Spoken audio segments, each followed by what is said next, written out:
Ya, terima kasih Bu, sudah meluangkan waktu memberi saya kesempatan untuk mewawancarai Ibu, yaitu kami ada tugas Bu dari CGP, di mana tugasnya itu mewawancarai seorang kepala sekolah selaku pimpinan dari sekolah itu dalam menentukan atau mengambil sebuah keputusan gitu. Keputusan ya. Ya, Masalahnya apa Bunda? ya. Nah, ini kami ada panduan pertanyaan ya Bu. Yang pertama gini Bu, selama ini bagaimana gitu Ibu mengidentifikasi kasus-kasus yang merupakan dilema etika dan bujukan moral gitu Bu? Itu terkadang berat. Terkadang berat itu untuk mengambil suatu keputusan. Ini terutama yang karena dilema etika. Karena Bunda ini kan masalah CGP berarti masalah kepala sekolah ya. Kasus antara guru, kasus guru kemudian kepala sekolah yang akan mengambil keputusan. Nah, yang saya rasakan sebenarnya itu kadang berat untuk mengambil suatu keputusan, apalagi kita kan majelis guru ini bermacam-macam watak tingkah lakunya, kemudian bermacam-macam lah Bunda. Dari setiap guru itu kita memang harus memahami antara satu dengan yang lain. Terkadang itu ini dilema kan. Nah, bagaimana Ibu menjalankan atau mengambil keputusan yang seperti itu gitu? Ada dua kasus ya. Ada dua kasus sama-sama benar. Yang pertama kali kita ambil fakta. Fakta yang ada. Kita ambil fakta yang ada, kita kumpulkan fakta yang ada. Apa fakta yang ada? Jika kita mengambil satu keputusan yang satu ini menguntungkan enggak bagi kita di sekolah. Kemudian kalau kita mengambil keputusan yang satu ini menguntungkan juga enggak bagi sekolah. Jika kedua-duanya menguntungkan, maka kita lihat dulu faktanya, kasusnya.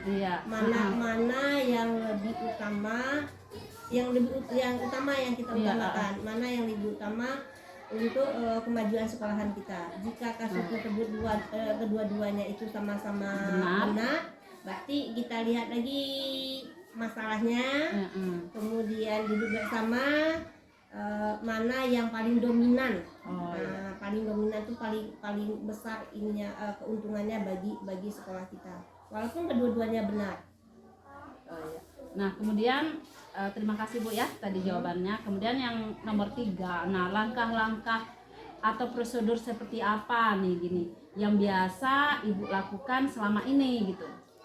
Yang pertama itu kita mengidentifikasi masalah, langkah-langkah kan Bunda. Mengidentifikasi masalah, kemudian kita buatlah identifikasi masalahnya dulu kita buat, kemudian baru kita mengambil keputusan mana yang benar, mana yang salah, baru kita berdiskusi. Bukan sekaligus kita langsung kita identifikasi masalah dulu. Kalau kita sudah identifikasi masalah, ini benar enggak? Nah, kita bikin dulu seperti itu. Kemudian kita menganalisis mana yang benar, mana yang salah. Kan kadang permasalahan kan tidak bisa kita satu pihak. Walaupun kita lihat itu, kita identifikasi tadi, baru kita diskusikan. Berarti gini ya Bu, langkah-langkahnya pertama tadi Ibu ngomong identifikasi gitu ya, kemudian dianalisis, kemudian baru keputusan bersama, duduk bersama gitu. Bersama kita diskusikan. Gitu. Terima kasih. Kemudian saya lanjutkan dengan nomor 4. Hal-hal apa saja Bu yang selama ini yang Ibu anggap efektif dalam mengambil keputusan masalah dilema etika gitu. Yang efektifnya yang bagaimana gitu? Yang efektifnya kita lihat lagi untuk kepentingan orang banyak. Kepentingan orang banyak. Iya, yang pertama kali itu kita lihat itu untuk kepentingan orang banyak. Jadi jika kepentingan orang banyak itu lebih bermanfaat, maka kita bermanfaat untuk orang banyak, kemudian bermanfaat juga untuk peserta didik. Kalau Iya. udah ada untuk orang banyak dan peserta didik, berarti kan kita nggak usah kita ini tuh masalah seperti itu. Berarti kan dia bisa merugikan anak. Oh, berarti mengutamakan anak gitu maksud Ibu? Iya, mengutamakan anak. Oh iya, baiklah. Nah, kemudian yang kelima gini Bu, pertanyaannya. Hal-hal apa saja yang selama ini menjadi tantangan Ibu dalam menentukan keputusan yang kayak kasus dilema etika itu? Tantangannya gitu Bu, apa bagi Ibu gitu? Tantangannya pertama saya nilainya udah nilai kebenarannya.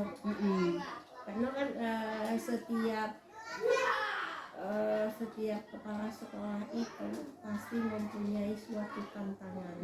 Kadang tantangan itu ada yang berat, ada yang ringan.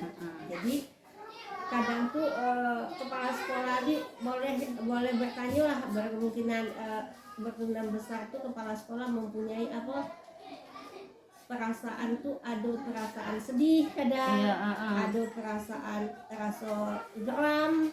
Kadang itu pasti ada dilema seperti itu bagi kepala sekolah.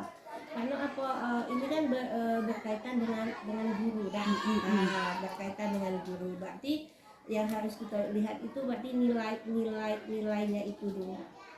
Nilai-nilai kepribadian yang ada pada guru. Itu ya Bu ya, tantangannya gitu ya Bu, Ibu dalam menentukan keputusan gitu ya. Kemudian yang nomor 6, apakah Ibu memiliki tata kelola atau jadwal gitu dalam menentukan keputusan, apakah Ibu langsung dilema ITK nih ya Bu ya, apakah langsung menyelesaikan atau ada prosedurnya, tahap-tahapnya gitu Ibu menyelesaikan suatu masalah gitu? Kalau untuk menyelesaikan suatu masalah, saya rasa tidak ada karena suatu permasalahan itu kan kadang datangnya tidak tidak secara ini, kadang-kadang tidak terduga gitu. Permasalahan itu kadang tidak terduga. Kemudian karena dia itu ada permasalahan, harus kita selesaikan segera. Karena kalau kita buat jadwal berarti otomatis ini masalah itu sudah ada terus. Berarti masalah itu sudah ada. Karena sudah ada cara kamu dengan kita mengajar di kelas kan buat jadwal, berarti sudah memang rutin. Jadi permasalahan itu tidak dibuat jadwal, langsung spontan. Kadang spontan kita panggil, kita arahkan. Kalau memang dia salah, kita arahkan supaya untuk kemajuan sekolah. Jadi memang nggak ada jadwal. Prosedurnya, cara kerjanya gitu Bu, macam mana tuh? Cara kerjanya maksudnya budak? Iya enggak, maksudnya apa Ibu bermusyawarah dengan guru-guru dulu atau gimana gitu? Kita lihat lagi kasusnya. Kalau kasus itu memang perlu kita musyawarahkan, terlebih dahulu kita musyawarahkan. Tetapi kalau kasusnya itu tidak perlu untuk dimusyawarahkan, berarti kita memang benar-benar untuk ininya, berarti tidak payah. Berarti lihat kasusnya. Ya betul sekali. Maksudnya gini ya Bu ya, misalnya kalau Ibu bisa memutuskan sendiri, kalau mungkin masalahnya ini ya, berarti ya Ibu putuskan sendiri. Kalau masalah kasusnya agak lumayan dilemanya lebih gitu ya, berarti berkaitan dengan yang lain, otomatis harus kita duduk bersama. Iya, terima kasih Bu. Kemudian saya lanjutkan dengan yang nomor 7. Adakah gitu seseorang atau faktor-faktor apa yang selama ini mempermudah atau membantu Ibu dalam mengambil keputusan? Faktor-faktor itu kalau saya, untuk bagi saya ya, saya memang untuk mengambil keputusan. Kalau memang itu keputusan tadi, karena itu berkaitan dengan yang tadi udah dilema etika. Jadi kalau untuk mengambil keputusan itu, kalau memang dia benar-benar untuk bisa kita diskusikan, terlebih dahulu saya mencari guru yang paling senior, profesional lah, yang bisa menjaga suatu kerahasiaan. Karena apa? Kalau tidak bisa menjaga suatu kerahasiaan, kita tidak bisa memang. Jadi kita pilihlah memang guru-guru itu yang profesional, benar-benar profesional. Berarti kan semua apapun permasalahan kan bisa kita diskusikan dan didahului dengan dia. Jadi guru senior lah. Ya, berarti yang sudah banyak pengalaman gitu ya.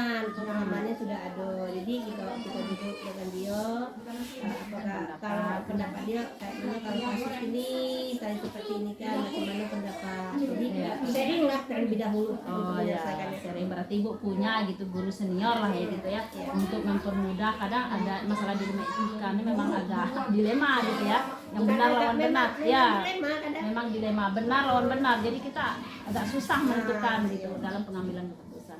Oke Bu, ini mungkin pertanyaan terakhir gitu.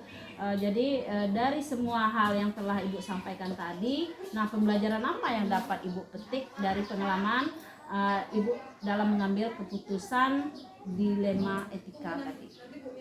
Pembelajarannya apa? Pembelajarannya yang kita petik dari dilema etika, kita adanya rasa nyaman.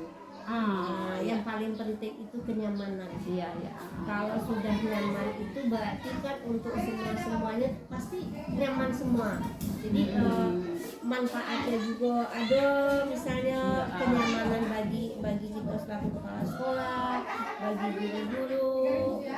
Itu kan ada yang sama rasa nyaman. Rasa nyaman gitu Bu ya. Oke lah Bu, terima kasih sekali, inspirasi sekali jawaban dari pertanyaan saya tadi. Assalamualaikum warahmatullahi wabarakatuh. Waalaikumsalam warahmatullahi wabarakatuh. Pesan saya mungkin kan nanti ini pasti ditayangkan ya Bu. Ya, ini tugas gitu Bu. Karena ini kan bukan spontan menganalisis lah, bisa untuk menambah karena ini kan untuk CGP ya, untuk budaya. Berarti untuk budaya ke depannya mudah-mudahan bisa menjadi kepala sekolah. harapan saya amin. Lulus lah. Ya, terima kasih Bu. Semangatnya, motivasi dari Ibu. Sekali lagi saya ucapkan terima kasih.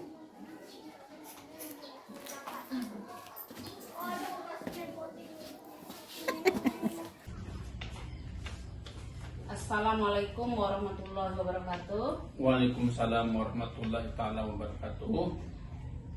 Terima kasih Pak, waktunya telah berkesempatan untuk diwawancarai oleh saya, karena kami ada tugas dari CGP gitu Pak ya, untuk mewawancarai kepala sekolah, yaitu bagaimana kepala sekolah mengambil keputusan di dalam memimpin suatu sekolah gitu Pak. Ya, silakan. Baiklah Pak, yang pertama itu pertanyaannya. Nah, selama ini bagaimana Bapak dapat mengidentifikasi kasus-kasus yang merupakan dilema etika atau bujukan moral gitu Pak? Mengidentifikasi berarti mencari atau memisahkan masalah dilema etika dengan masalah bujukan moral. Iya. Baik yang terjadi pada diri guru maupun yang terjadi pada siswa. Nah, ini kita contohkan dari diri guru dulu. Oh iya. Ada seorang guru yang ditempatkan di sekolah atau di SMP 36 Batanghari ini, Ya. tinggalnya atau asalnya itu dari Morobulian. Oh iya. Morobulian ke sekolah itu menempuh jarak sekitar 40 kilo. Oh iya, memang jauh Pak ya. Nah, jadi guru itu merasakan terlalu jauh karena dari tempat tinggalnya ke rumah, dari rumahnya ke sekolah itu hari-hari dia lewati, mungkin agak terasa capek gitu. Iya.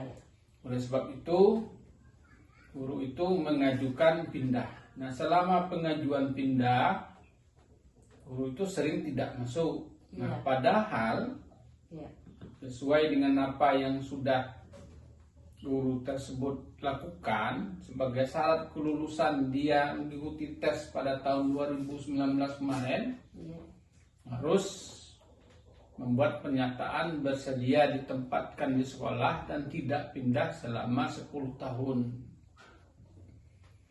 Nah, dari sisi lain memang ada benarnya, pernah dia itu mengajukan pindah karena terlalu jauh dari tempat tinggalnya ke sekolah. Iya. Tapi di sisi lain beliau itu tidak melakukan tugas, sering tidak datang mengajar hingga siswa dirugikan. Itu kasus yang pertama. Nah, kasus pada diri siswa, ada siswa yang juga seperti itu, jauh jarak rumahnya dengan sekolah, sering juga tidak datang. Oleh sebab itu kita melakukan pendekatan dengan siswa tersebut dengan memanggil orang tuanya. Memanggil orang tuanya itu supaya siswa tersebut paling tidak yang dicarikan tempat kosnya di sekitar sekolah. Jadi biar masalah jauh itu tidak menjadi kendala lagi. Nah, seperti itu, Bu. Oh iya. Baiklah Pak, terima kasih Pak ya jawabannya tadi. Kemudian yang kedua, bagaimana selama ini Bapak menjalankan pengambilan keputusan di sekolah Bapak, terutama untuk kasus-kasus yang dua-duanya kepentingan yang sama-sama benar gitu Pak. Nah kemudian sama-sama benar dan yang mengandung nilai kebajikan. Jadi dua-duanya sama-sama bagus, sebenarnya sama-sama benar gitu. Bagaimana Bapak memutuskan untuk memilih keputusan itu? Sama-sama benar, tapi dengan catatan tidak ada orang lain yang dirugikan. Seperti kasus guru itu, bagi dia benar-benar dia mau mengajukan pindah, tidak ke sekolah, tetapi ada pihak lain yang dirugikan. Karena dia tidak datang ke sekolah, tidak datang untuk mengajar, maka siswa yang dirugikan. Siswa itu tidak ada guru, kan tidak belajar, karena di SMP itu guru mata pelajaran, bukan guru kelas. Nah, seperti itu juga dengan anak murid tadi atau siswa kami tadi. Kalau dia tidak datang sesuai dengan ketentuan, tanpa keterangan di dalam satu semester itu 15 hari, maka secara otomatis sesuai dengan peraturan siswa tersebut dikeluarkan. Nah, seperti itu. Nah, kemudian yang ketiga itu langkah-langkahnya Pak. Langkah-langkah atau penyelesaiannya seperti apa gitu yang Bapak lakukan selama ini gitu. Langkah-langkah untuk menyelesaikan. Langkah-langkah untuk mengambil keputusan itu kita lihat dulu atau mengidentifikasi permasalahannya. Kemudian yang kedua itu kita menganalisis masalahnya. Nah, yang ketiga itu baru kita menyelesaikan masalahnya. Nah, yang terakhir baru kita akan mengambil keputusan dari permasalahan yang kita hadapi tersebut. Oh gitu ya Pak ya. Langkah-langkahnya lumayan banyak juga Pak ya. Ya, kalau tidak salah itu ada 4 yang kami lakukan di SMP kami. Oh iya, SMP 36 gitu Pak ya. Nah kemudian yang nomor 4 Pak, hal-hal apa saja gitu yang selama ini merupakan yang selama ini efektif gitu dalam pengambilan keputusan pada kasus-kasus yang sama-sama benar gitu. Yang paling efektif itu berdasarkan keputusan kita ambil itu berdasarkan kesepakatan kita bersama dan berdasarkan juga ada landasan itu peraturan. Nah, kalau keputusan itu kita ambil bersama, nah mudah-mudahan keputusan yang kita jalankan itu efektif, kan sudah kita sepakati ini keputusannya. Jadi pihak lain tidak bisa untuk menggugat keputusan yang sudah kita ambil. Oh seperti itu Pak ya. Nah kemudian yang kelima Pak, hal-hal apa saja Pak yang selama ini merupakan tantangan gitu dalam Bapak mengambil keputusan tersebut gitu. Tantangannya apa? Ini masih masalah kasus yang dilema etika tadi. Tantangannya apa? Tantangan yang dihadapi salah satunya seperti tadi kasus tadi, tantangan antara individu yang merasa dia benar. Nah, sementara kita kan menjalankan peraturan. Seperti kasus guru tadi kan tidak datang karena jauh, kita anggap itu adalah benar menurut dia. Tapi karena peraturan menghendaki bahwa pegawai negeri sipil harus menjalankan tugasnya atau bertugas, apakah yang Bapak memiliki apakah selama ini Bapak memiliki sebuah tata kelola atau jadwal tertentu dalam sebuah penyelesaian kasus dilema etika, Pak? Apakah Bapak langsung menyelesaikan di tempat atau seperti apa yang Bapak jalankan di sekolah SMP 36 ini, Pak? Kita tidak mempunyai jadwal khusus untuk menyelesaikan masalah, tapi kita melakukan penyelesaian masalah itu berdasarkan keputusan atau kriteria pelanggaran permasalahan tersebut.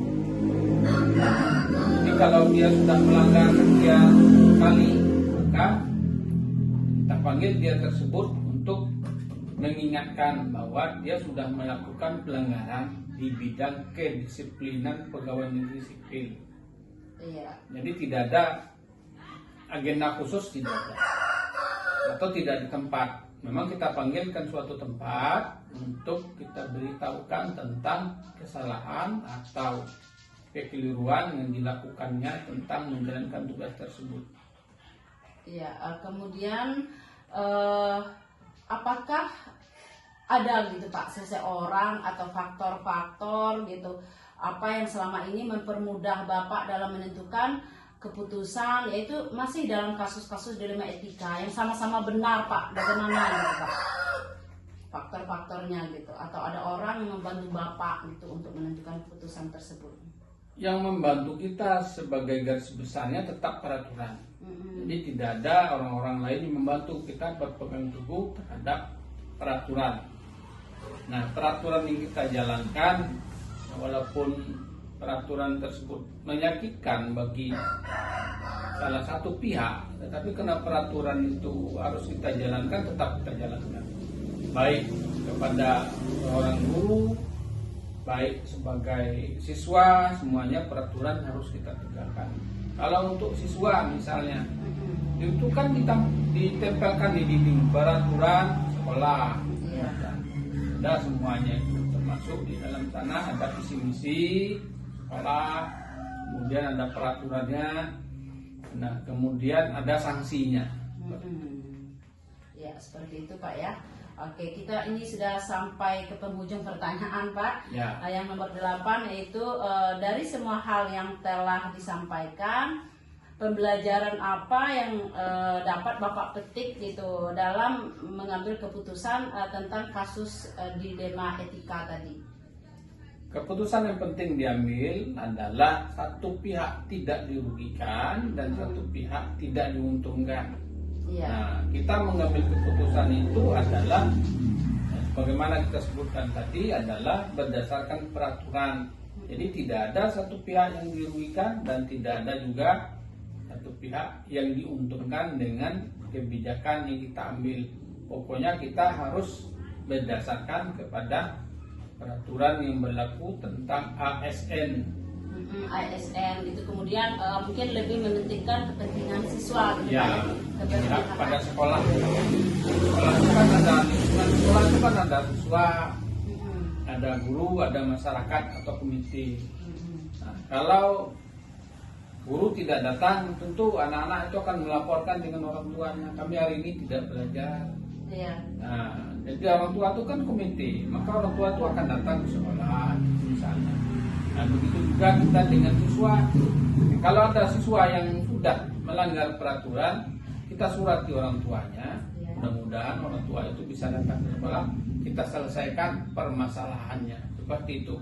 Oh ya, terima kasih sekali Pak. Ya, Pertanyaan sama-sama. pertanyaan tadi sudah Bapak jawab semua. Sangat inspiratif sekali. Mudah-mudahan kedepannya Bapak lebih bijaksana lagi dalam mengambil keputusan. Amin. Gitu. Jadi semangat terus Pak ya, Ya. untuk menjadi pimpinan di sekolah ini. Ya.